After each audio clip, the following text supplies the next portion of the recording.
Radio Open FM, l'Europe et nous, info, conseils et actu. Passez à l'heure européenne avec la Maison de l'Europe en Limousin. Et notre expert de l'Europe, Jean-Pierre Foultier, qui est avec nous. Bonjour Jean-Pierre. Bonjour. Et on va attaquer ensemble une nouvelle séquence qui va s'ouvrir cette semaine. Nous sommes à quelques jours du 100e anniversaire de l'armistice de 1918. Et c'est donc à la Première Guerre mondiale que sera consacrée cette série. 3 émissions évoqueront ce conflit, certes mondial, mais d'abord européen et même franco-allemand. Nous le ferons bien sûr sous l'angle de la culture, et ce sera donc à travers des productions culturelles, romans, cinéma et poésie que nous l'aborderons pour essayer de montrer que les questions que se posaient des hommes de culture de chaque côté du Rhin étaient en quelque sorte les mêmes, et que la culture pouvait rapprocher des hommes que le conflit opposait. Alors, des romans, semble-t-il, pour la chronique d'aujourd'hui. 2 romans choisis parmi les nombreux que l'après-guerre a produits.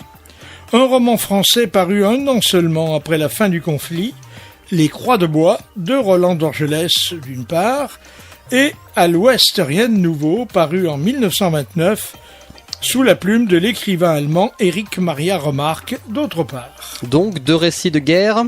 2 romans écrits par des hommes qui ont participé, comme combattants, à la Première Guerre mondiale, chacun dans un camp, et c'est cette expérience des tranchées qui a nourri le récit qu'ils en ont tiré, sous forme de roman, avec des personnages toutefois qui leur ressemblent, et qui ressemblent à leurs anciens camarades de front. Bon, par lequel commençons-nous ? Prenons le plus ancien, Les Croix de bois de Roland d'Orgelès, écrit à chaud, comme l'on pourrait dire, puisque publié juste après la fin de la guerre en 1919. Ouvrons une petite parenthèse pour dire que certains n'ont vraiment pas de chance. D'Orgelès aurait largement mérité le prix Goncourt pour ce livre-là, mais il était en concurrence cette année-là avec un certain Marcel Proust qui lui a logiquement ravi le prix. Les Croix de bois, c'est d'abord une chronique de la vie au front, pas un récit historique de la guerre. Les lieux et les dates lui importent moins que le quotidien des poilus dans toute sa banalité, mais aussi dans toute son horreur.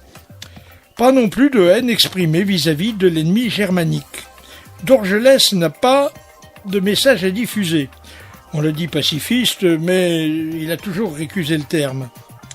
Les Croix de bois, c'est un témoignage, mais avant tout un hommage. Mes morts, mes pauvres morts, c'est maintenant que vous allez souffrir, sans croix pour vous garder, sans cœur pour vous blottir. Je crois vous voir rôder avec des gestes qui tâtonnent et chercher dans la nuit éternelle tous ces vivants ingrats qui déjà vous oublient. Ces lignes sont extraites du dernier chapitre. Et pour découvrir le reste, évidemment, on se réfère à l'œuvre. Et puis, Remarque, lui, est ouvertement pacifiste, en revanche. Il l'a payé cher. Ses livres, et À l'Ouest rien de nouveau en premier, seront brûlés par les nazis en 1933 et il devra s'exiler aux États-Unis. Alors, À l'Ouest rien de nouveau est écrit sur un mode comparable à celui de d'Orgelès, c'est-à-dire à travers le récit au quotidien de la vie du narrateur, un jeune soldat allemand de 19 ans, double du romancier, et de ses camarades de chambrée, puis de tranchée. Comme d'Orgelès, il décrit les combats dans toute leur brutalité. L'un et l'autre en particulier ont choisi pour cadre d'un de ces combats un cimetière, lieu à la fois sinistre et symbolique. Le cimetière est un champ de ruines. Cercueils et cadavres sont dispersés partout. C'est comme si les morts avaient été tués une seconde fois. Pour Erich Maria Remarque, la guerre est une folie dont il décrit la violence parfois crûment. Dans À l'Ouest rien de nouveau, c'est le principe même de la guerre qu'il dénonce.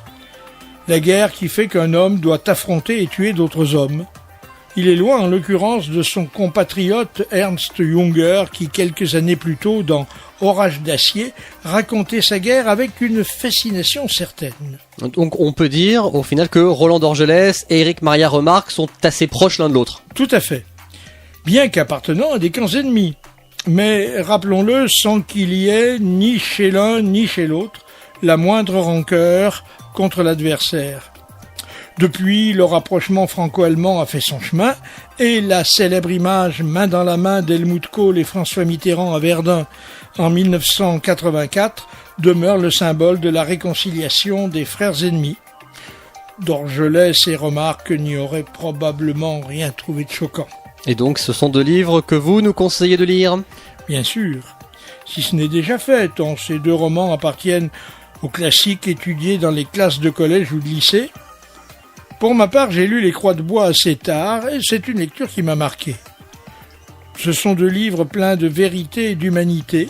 Profitons du centenaire de 1918 pour les lire ou les relire. Une bonne occasion, effectivement. Merci Jean-Pierre. La semaine prochaine, on va quitter la littérature. Je crois qu'on parlera cinéma, si je dis pas de bêtises. Tout à fait. Et donc, pour savoir quel film précisément, rendez-vous dans une semaine.